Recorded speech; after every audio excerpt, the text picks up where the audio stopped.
Yes, umva ijambo. Ubwiza bw'umugore bwamugeza ibwami, ariko imico ye niyo yerekana igihe ashobora kuzamarayo.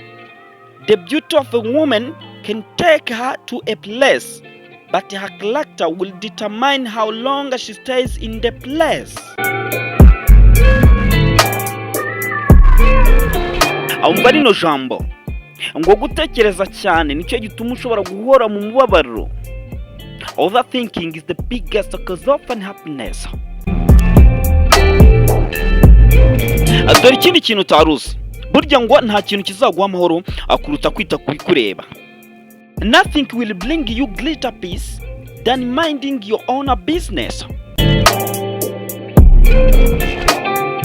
Umva ikindi kintu utamenya, burya ngo impano ikomeye mu buzima ushobora kuzigera ugira ngo ni inshuti nziza ya nyayo.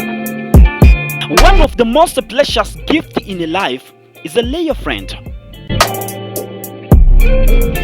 Umva ijambo rya Nelson Mandela yavuze ayobora Afrika y'Epfo. Yaravuze ngo mu gihe ushaka kuyobora isi ngo bombe is negative, ngo ahubwo ngo uburezi nibwo ntwaro ya mbere ushobora kwifashisha mu gihe ushaka guhindura isi.